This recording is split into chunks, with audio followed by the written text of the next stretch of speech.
할렐루야. 이제 11월이 왔고 이제 올해도 2달이 남았습니다.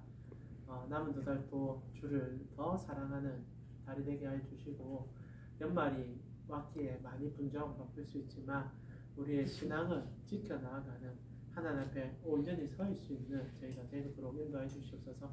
오늘 특별히 많은 지체들이 함께 하지 못하는데 각자의 처소에서 또 바쁘게 움직일 때 하나님께서 그들과 함께 해 주시고, 또 이 예배 시간에도 함께 하셔서 언제나 동일한 은혜가 온 땅에 그리고 우리의 마음에 함께 하시는 믿사오며 살아계신 예수님의 이름으로 기도합니다. 아멘.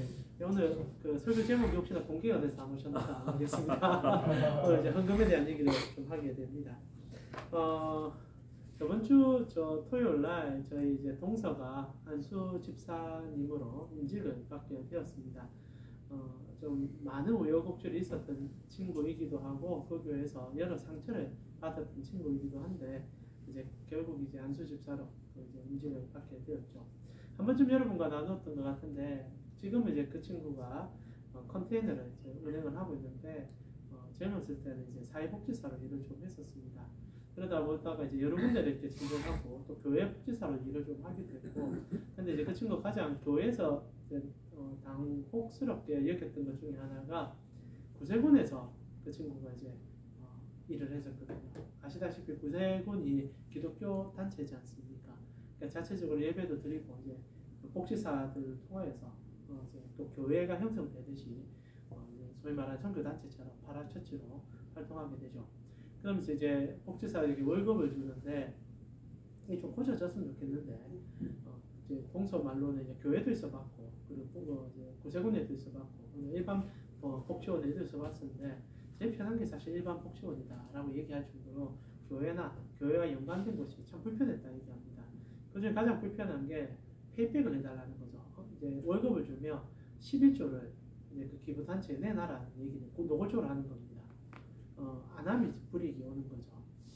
상식적이지 않은 것 같습니다. 줬으면 본인의 의지로 자기 의하든지 아니면 다른 것을 하도록 하면 되는데 마치 우리 돈인 것처럼, 그러니까 11조는 우리 이제 특히 구세군에서 그렇게 했다고 얘기를 하더라고요. 물론 교회에 있을 때도 그런 얘기를 하던데, 그러면서 이제 그 친구가 그 당시 때 이제 결혼을 막 하고 이제 한 30대 초반의 나이에 서리 집사가 돼야 되는 상황인데 교회에서 서리 집사를 안 주는 겁니다.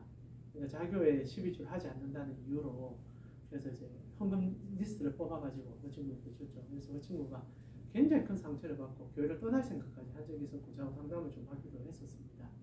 그러나 이제 마음을 또 붙잡고 설집사 안 하는 게 좋겠냐, 또 상관없다 하고 버텼고, 그러다가 이제 결국 이제 구세군도 떠나게 되고 아예 복지사 일을 그만두면서 그냥 자기가 월급 받아서 11조 하는 일이 생기니까 이제 안수집사까지 되게 된 거죠. 한편 너무 씁쓸했습니다. 그 친구가 이제 안수집사가 되는 과정을 지켜보면서 그 헌금이 뭔데 그 친구의 신앙을 잣대질하고 안 하는 것도 아닌데 그것이 자교회 하지 못했다고 판단하는 그 교회는 정말 온전한 교회인가. 사실 제가 그 교회에서 자랐거든요. 그리고 저희 앞에 있는 담임 목사님도 너무 잘 알고, 지금 담임 목사님도 교육까지 좀 많은 분이지만은 이래까지 해야 되는 게 맞는 건가 하는 생각이 좀 들었었습니다. 그리고 나서 이제 임직식이 끝나면서 안수식까지 다 끝났는데 또 저에게 그 임직식이 충격으로 다가오는 것은, 보통 이제 여러분의 교회도 임직식을 할 거라고 생각하면 임직식은 교회 행사이긴 하지만 또 노예 행사이기도 하거든요. 그래서 노예에서 어른들이 와서 노예 주관으로 안수를 해줍니다. 특히 이제 안수 집사님은 교회 소관이지만 그래도 장로는 노예에서 큰 역할을 하기 때문에 장로님으로 인해서라도 노예에서 옵니다. 그래서 노예 이제 어른들이 와서 이제 안수를 해주는데 그 한 분이 제가 바로 앞에서 모셨던 담임 목사님이었습니다. 그분이 이제 안수를 다 마치고 설교는 아니었죠. 축사를 해주는데 너무 좀 충격적이었습니다. 제가 앞에서 이제 사역했던 교회는 임직식을 할 때 교회에서 헌금을 안 걷거든요. 그런 부분에서 제가 참 좋아했었습니다. 보통 이제 제가 여러분도 잘 알고 몇 번 얘기를 했지만은 지금 그 동서가 받았던 그 교회에서도 그것 때문에 좀 시비가 좀 붙었다 하던데, 기본적으로 이제 안수 집사는 얼마, 장로는 얼마, 그래서 그렇게 하면 이제 본고도 한번 바꾸고 교회는 기물도 좀 바꾸고 합니다. 그렇지 않은 교회들이 요즘 좀 많아지고 있지만 정통적으로 이제 그게 헌신이다 생각하는 거죠. 그런 과정 속에서 이번에도 그런 다툼이 좀 있었다는 얘기 제가 들었는데 관심을 좀 끄고 있었는데 바로 제가 앞에 이제 섬겼던 교회가 그런 게 전혀 없는 교회였었습니다. 헌금도 못하게 하고 그리고 교회에서 모든 비용을 다 대서 선물까지 다 교회에서 다 합니다. 상식적이죠. 우리 성도들이 헌금한 걸 가지고 교회가 행사를 치르는 거니까 따로 돈을 거둘 이유가 없죠. 그러기 위해서 또 돈을 이렇게 모으고 하는 건데 근데 놀랐어요. 그분이 원래는 그 저기 교대 앞에 이제 그 체육관을 빌려가지고 목회를 하시다가 이제 그쪽하고 관계가 좀 틀려가지고 영도로 교회를 이제 사서 들어가게 됐습니다. 그래서 빚이 좀 많아졌어요. 큰 건물을 이제 성도들이 그래도 다 해서 한 1,000명 가까이 되니까 그 큰 숫자가 옮기더니 적은 금액은 아니었던 거죠. 그러니까 지금 이자가 엄청나게 올랐지 않습니까? 교회가 좀 힘들다는 얘기를 들었는데 그래서 그랬는지 저희가 있는 동안 한 번도 못 봤던 그 목사님의 모습을 보게 돼서 너무 충격이 있었습니다. 올라와서 이제 임직을 받는 성도들을 향해서 축복을 하는데 딱 첫 마디가 이랬어요. 다들 부자가 되셨으면 좋겠다 얘기를 하는 겁니다. 그 듣기 좋은 소리죠. 물론 이제 제가 그런 말을 여러분이 잘 못해서 좀 미안하고 공직에 계신 분들에게 이런 말 하면 또 문제가 생길 것 같고 물론 이제 참 듣기 좋은 소리 아니겠습니까? 부자 되려는 말이 싫은 사람이 어디 있습니까? 그래서 그럴 수 있다 싶었어요. 그리고 남의 교회 가서 한 소리니까 그럴 수 있겠다 싶었습니다. 근데 저에게 좀 충격을 온 거는 다들 큰 부자가 되셔가지고 특히 임직 받으신 분들 큰 부자가 돼서 교회 헌금을 많이 하셔야 됩니다. 아멘 하시는 분 깜짝 놀랐어요. 저보다 뭐 연배가 많은 분도 아닌데 저분이 옛날에 저러셨나? 원래 저런 분이었나? 생각하면서 좀 씁쓸함으로 돌아오게 됐고 저분과 이제 두 번 다시 얼굴 안 봐야 되겠구나 이런 생각까지 하고 실제로 얼굴도 안 마주치고 왔었습니다. 솔직하게 여러분이라서 할 수 있는 말인데 역겨웠어요. 저렇게 변질된다는 것도 역겹고 아니 원래 그런 분이었다는 생각이 이제 하나씩 떠오르면서 정말 그게 맞는 건가 이 생각이 좀 들었습니다. 헌금 오늘 우리 헌금에 대해서 얘기를 할 수밖에 없는 게 바울이 오늘 헌금 얘기하거든요. 1절과 2절에 보니까 바울이 이렇게 얘기하지 않습니까? 성도를 위하여 연보에 관하여는 내가 갈라디아 교회에게 명한 것 같이 너희도 그렇게 하라. 매주 첫날에 너희 각 사람이 수입에 따라 모아두어 내가 갈 때 연보를 하지 않게 하라. 고정적으로 잘 돈 모아가지고 내가 왔을 때 건강할 수 있도록 해라 얘기한단 말입니다. 지금 이제 16장으로 고린도전서 끝납니다. 바울이 앞에 정말 많은 질문을 가지고 논쟁을 했고 신학적인 어려운 무거운 주제까지 다루다가 마지막에 얘기가 왜 헌금이냐라는 질문을 하게 된다는 거죠. 헌금 참 어려운 문제 아닙니까? 그런데 노골적일 정도로 돈 모아놔라. 그리고 내가 갔을 때 누구도 마음 안 상하도록 그 헌금을 잘 모아놔서 내게 줬으면 좋겠다. 그러니까 이전에 벌써 금액이 책정이 돼 있는 것 같고요. 그리고 이제 그 금액을 가지고 이제 헌금을 이제 걷어서 자기가 이제 어떤 방식으로 쓰겠다는 얘기를 하는 것 같습니다. 헌금 참 왜 마지막에 얘기가 나오는가라고 고민할 수밖에 없고 그리고 우리가 오늘 이 무거운 주제를 또 다룰 수밖에 없음에 사실 저는 이게 무겁다 생각해요. 헌금 얘기하는 게 참 무겁고 안 하고 싶어요. 저는 헌금 때문에 상처가 많은 사람 중에 하나입니다. 노골적으로 좀 말씀을 드리면 제가 여러분하고 이제 하도 이제 긴 세월을 같이 가고 있는데 제가 개척하기 이전부터 여러분과 알았으니까 제가 개척하고 헌금 때문에 사실 만신창이가 된 사람 중에 하나고 교회가 지금 붕괴돼가지고 헌금 이후로 사실 교회가 회복이 안 됩니다.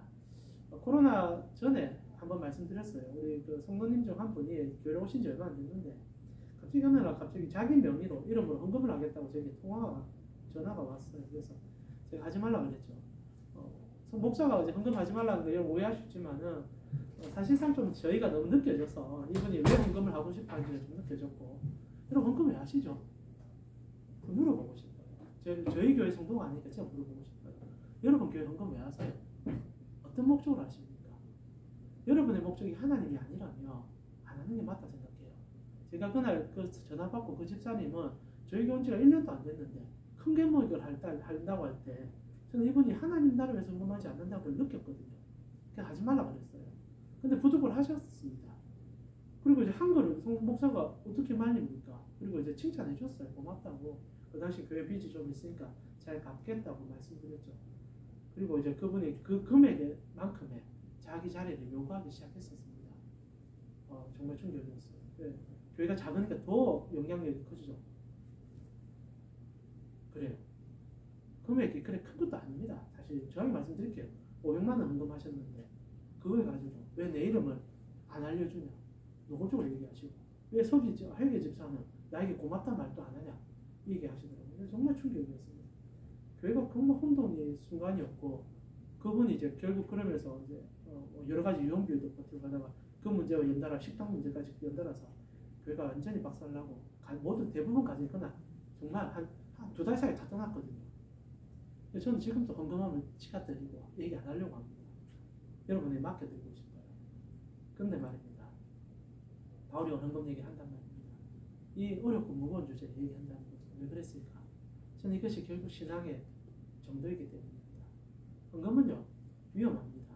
가장 폭발력이 있고 그리고 우리를 가장 시험에 들게 만들고 그리고 거짓된 방향으로 끌어가시는 가장 큰 무기도 하지만 한편으로는 여러분의 신앙을 가장 정결하고 깨끗하고 거룩함으로 보여주시는 하나의 바로미터가 되는 게 또 헌금이라고 생각합니다. 실제로 바울이 지금 헌금을 요구하는 이유는 단순합니다. 그가 고린도 전서 15장에 부활을 얘기했기 때문입니다. 저는 그렇게 믿어요. 물론 목적성은 있습니다. 3절에 보면 바울의 헌금의 목적성은 자신의 개인의 용도는 아닙니다. 당시에 그 예루살렘을 인근으로 해서 중동 지역에 정말 지독한 가뭄이 임했거든요. 그래서 이때는 역사적 기록에도 남아 있습니다. 이때 얼마나 많은 사람들이 아사했는지 모릅니다. 그러다 보니까 이제 구제헌금으로 모아라 얘기한 거죠. 3절에 보면은 내가 이럴 때에 너희가 인정한 사람에게 편지를 주어 너희의 은혜를 예루살렘으로 가지게 하자. 그래서 돕자는 얘기를 하는 겁니다. 그래서 개인적 용도도 아니요 헌금의 목적성도 분명한 거죠. 그러나 이런 얘기 속에도 교회는 그것을 가지고 폭력적으로 성도들을 유린할 수 있다는 걸 제가 너무 잘 알기 때문에 바울의 이 말은 여전히 부담스럽죠. 그러나 한편으로 말씀드리고 싶은 거는 부활을 아는 사람은 사실상 이 땅에 있는 것에서 가치의 전환은 분명히 일어나야 된다는 것을 얘기해 드리고 싶습니다. 제가 여러분이 저희 교회 성도가 아니기 때문에 더 말씀드릴 수 있어요. 여러분 헌금 정말 열심히 하셔야 됩니다. 교회 하시든 상관없다고 생각해요. 여러분 하나님 앞에 여러분의 것이 전부 여러분의 것이 아님을 표현하셔야 합니다. 저는 그게 헌금이라고 생각해요. 그래서 여러분이 오늘 이제 전쟁이 일어났으면 전쟁에 여러분의 돈을 쓰셔도 돼요. 어려운 그런 난민들을 위해서. 아니면 가난한 사람을 쓰셔도 되고요. 그게 꼭 10분의 1이 아니라도 상관없어요. 그러나 여러분의 모든 재정이 여러분의 것이라고 생각하고 그것을 여러분의 계산 안에서 굴리는 순간 하나님 나라가 멀어지더라고요. 그래서 바울이 15장에 부활을 얘기하고 하나님 나라의 몸을 얘기한 다음에 이렇게 헌금 얘기를 해주는 것 같습니다. 오히려 바울은 선생이죠. 가르쳐주는 것 같아요. 너희 마음에 붙잡고 있는 그 돈이 너희 인생을 주관하지 않도록 했으면 좋겠다. 저기 사랑하는 우리의 이웃이고 우리의 형제인 예루살렘에 있는 성도들이 핍박과 고난 속에 있다. 함께 모아서 그들을 돕자. 그때 아마 고린도 교회 성도들이 요동쳤을 것 같습니다. 결과적으로 말씀드리면 고린도 교회 성도들은 이 문제에서 넘어졌어요. 바울이 마지막에 얘기해 준 바람에 앞에 모든 문제를 다 엎어버리고 바울을 적그리스도로 매도해버립니다. 그래서 고린도 중선 없죠. 그 서신에 바울이 피눈물을 흘렸습니다. 어찌 너희가 그러십니다. 그리고 고린도후서에 다시 헌금 얘기 또 꺼냅니다. 다시 이제 조금 더 유순하게. 그러나 바울이 하고 싶은 얘기는 계속 헌금 얘기를 했단 말입니다. 고린도후서 또 반복을 해요. 이유는 단순합니다. 여러분의 마음이 어디에 있는지를 점검해보라. 이 얘기겠죠. 얘기하지 않겠습니다. 헌금 얘기 뭐 오래 해서 뭐 좋은 게 있겠습니까? 그러나 여러분 꼭 기억하십시오. 여러분의 마음이 어디에 있는지는 늘 반복되는 얘기지만 여러분이 무엇을 사랑하고 무엇을 위해서 돈을 쓰고 있는지를 점검만 하시면 됩니다. 여러분이 먹고 막 마시고 좋은 것 입는 거 문제 하나도 안 됩니다. 근데 진짜 하나님 나라 가치를 위하여 아니면 이 땅에 살아가면서 주님을 위해서는 여러분의 주머니가 어느 정도 열리고 있습니까? 김동호 목사님이 11조 강의를 할 때 저는 김동호 목사님의 여러 면을 참 좋아하고 또 하나 또 여러 면을 좀 싫어하는 면도 있는데 그분이 헌금에 대해서 너무 노골적으로 얘기해 주셔서 사실상 참 필요한 얘기들을 해주셨다는 생각이 좀 드는데 이런 얘기 하셨어요. 그분이 11조에 대해서 고민하고 11조의 신학적인 얘기를 제가 여러분과 많이 나눠서 오늘 얘기는 안 할게요. 근데 이제 김동호 목사님의 지론은 이랬습니다. 왜 11조를 성도들이 해야 되느냐. 여러 가지 이제 11조의 뭐 이제 구약적인 관점이나 다 다를 수 있고 뭐 구제 차원도 다를 수 있지만 김동호 목사님 본인 느낀 게 이거예요. 훈련의 목적이 가장 강한 것 같다. 실제로 여러분 특공대라고 해야 됩니까? 이제 저기 하늘에서 이렇게 뛰어내리는 레펠 훈련하지 않습니까? 그런데 이제 사람들이 이제 헬리콥터 타고 뛰어내리는 훈련의 가장 시발점은 10m 높이에서 뛰어내리는 훈련부터 시작한다더라고요. 혹시나 여러분 중에 특수부대에 계셨던 분 계십니까? 저는 이제 공익이라서 사주훈련을 받아서 이런 얘기 하기가 늘 부끄러운데 혹시나 여러분 중에 좀 정말 좀 이제 훈련다운 훈련을 받은 분 계십니까? 뭐 저도 들은 얘기지만 10m가 사람이 느끼기에 가장 공포스럽다 하더라고요. 여기서 뛰어내릴 수 있어지면 아무리 큰 높이도 뛰어내릴 수 있다라고 얘기하더라고요. 그래서 이제 김동호 목사님 그 얘기를 듣고 싶더라는 겁니다. 이게 우리의 가장 큰 유혹이구나. 10m에서 뛰어내리지 못하면 하나님 앞에 나를 드릴 수 없고 10m에서 뛰어내릴 수 있는 사람은 전부 다 드릴 수 있는 거구나. 그래서 11조를 이용했다라고 그건 성경적이진 않지만은 맞는 말 같아요. 왜냐하면 저도 그거 느끼거든요. 저희 자녀들에게 용돈을 줄 때는 의도적으로 11조 다 걷어갑니다. 그러니까 아무 말을 안 해요. 근데 얘들이 언제 11조 돼서 분노한지 압니까? 명절 때. 할아버지 집이나 한 번 돌면은 제법 몇십만 원씩 주머니에 들어옵니다. 그럼 이제 얘기하죠. 어머니와 저는 이제 거기에 대해서는 당연히 이제 애들이 해야 된다. 이 한마디만 던지고 뒤로 빠지면 엄마와 전쟁이 시작됩니다. 내 나라. 절대 안 나요. 자기 주머니에 벌써 현금이 들어왔지 않습니까? 특히 큰딸이 이제 고등학생이니까 아는 거예요. 돈 맛을 맛봐놓으니까 왜 내가 줘야 되는데 왜 내가 내놔야 되는데 언제까지 내 돈을 뺏어갈 건데 정말 몇 년을 신랑이 걸려도 이게 답이 없어요.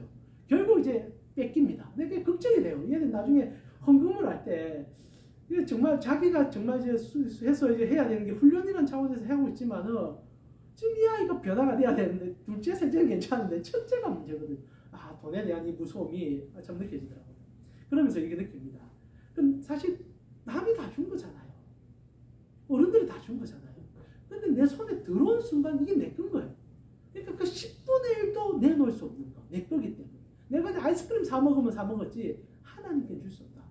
안타깝죠. 아직 우리 딸에게는 하나님이 마음이 없는 거죠. 아직 영접하지 못했다 생각이 들어요. 그러나 여러분은 어떻습니까? 오늘 바울이 구제를 위한 헌금을 얘기하지만은 한번 물어보십시오. 헌금하라 강조하는 게 아닙니다.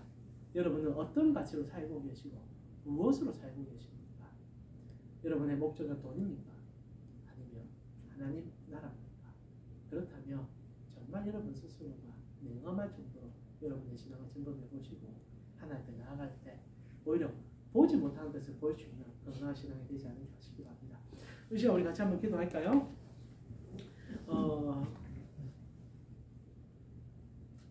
노골적으로 교회에서 헌금을 요구한다면 정하십시오. 저는 그거 정말 잘못된 얘기라고 생각해요.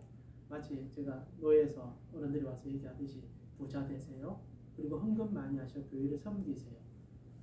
정말 역겹습니다. 그거는 헌금이 아니에요. 그거는 기업 놀리고 우리 교회 성장시키겠다는 하나의 피라미드 형식의 방법밖에 아닙니다. 그러나 여전히 우리가 헌금을 왜 해야 됩니까? 하나죠. 하나님, 내 마음의 주인은 당신입니다. 나에게 주신 것도 당신이 주신 겁니다. 라고 고백하는 거예요. 그래서 여러분 어떤 식으로 헌금하는 건 여러분이 판단할 일이고 그 돈을 쪼개서 무엇을 하든 그건 여러분이 하실 일이죠. 그러나 마음만은 하나님이 전부임을 알고 살아가셨으면 좋겠습니다. 이 시간 하나님 힘듭니다. 결국 돈을 얼마만큼 내놓으면 정말 손 떨리는 일이고 내 살을 잘라내는 일입니다. 그래서 그리 하라는 거예요. 왜냐하면 하나님은 당신의 아들 우리에게 죽기까지 주셨습니다. 마음을 달라는 겁니다. 돈을 달라는 게 아니고. 여러분은 무엇을 하나님께 내어놓고 계십니까? 이 시간 하나님 일평생 주님 바라보다가 주님 만난 날 기뻐하시는 내 신앙이 되게 하여 주시옵소서. 이 시간 좀 혹시나 여러분 오해하지 마시고 잘 들어주셨으면 좋겠고요. 이 시간 여러분 스스로의 마음을 놓고 기도하셨으면 좋겠어요. 이 시간 같이 한번 기도드리도록 하겠습니다. 같이 기도드리겠습니다. 하나님 감사합니다. 오늘도 우리 사랑하는 캠프 선교의 지체들과 함께 바울이 마지막 시간에 헌금을 얘기하는 장면을 보면서 또 우리의 신앙을 점검하게 됩니다. 때로는 노골적으로 느껴지기도 하고 이것을 하는 것이 정말 온전하게 쓰일까 하는 고민도 되어지기도 하고 왜 내 것을 이렇게 드려야 되냐, 내가 수고한 건데 라는 생각도 들 수 있습니다. 다 맞는 얘기지만 하나님 오늘 이 시간 우리는 고백합니다. 모든 그 얘기 속에서도 나는 주님의 것입니다. 나는 주님을 만났고 내 생명은 주님으로부터 시작됐음을 고백합니다. 세상의 무엇도 주님과 바꿀 수 없음을 고백합니다. 돈도 사랑도 자녀도 가정도 다 주님이 주신 겁니다. 그래서 주님께 돌려드림이 아까워지 아니하오니 하나님 우리 마음이 주님께 바로 서 있을 수 있도록 주님을 향해서 한 발짝 더 높이 나아가시는 저희. 그래서 주님과 세상을 때로는 저울질할 수밖에 없는 우리이겠지만 그 저울의 주가 주님을 향해서 기울 수 있는, 그러다 결국 주님이 전부라고 말하시는 우리의 신앙의 깊이까지 가는 우리가 되었으면 좋겠습니다.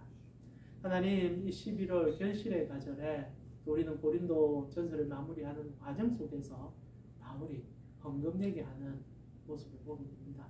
바울의 수많은 서신 속에 곳곳에 헌금의 얘기가 드러날 때마다 누군가는 기뻐하면서 이용하기도 하고 누군가는 무거운 주제기에 아예 다루지도 않기도 하지만은 오늘 저희는 그냥 현실의 얘기 속에서 한번 다뤄봅니다. 그리고 나의 거울로 삼아봅니다. 하나님, 나는 진짜 무엇을 사랑하고 있습니까? 하나님, 우리는 진짜 어떤 나라를 살아가고 있습니까? 하나님, 하나님 나라의 백성으로 우리 영원한 그 나라의 시민권자로서 주님의 주신 모든 것을 주의 뜻대로 사용하다가 주께 기쁨으로 돌아가시는 우리 모두가 될 수 있도록 인도하여 주시옵소서. 지금은 우리 주 예수 그리스도의 은혜와 하나님 우리 아버지의 무한하신 사랑과 성령님의 감화감동 교통케 하시니 주님의 나라를 꿈꾸고 주님의 뜻으로 살고자 하는 캠코 선교의 지체의 머리 위에 지금부터 영원토록 함께 있을지어다. 아멘. 네, 개인적인 광고입니다. 내일 저녁 8시에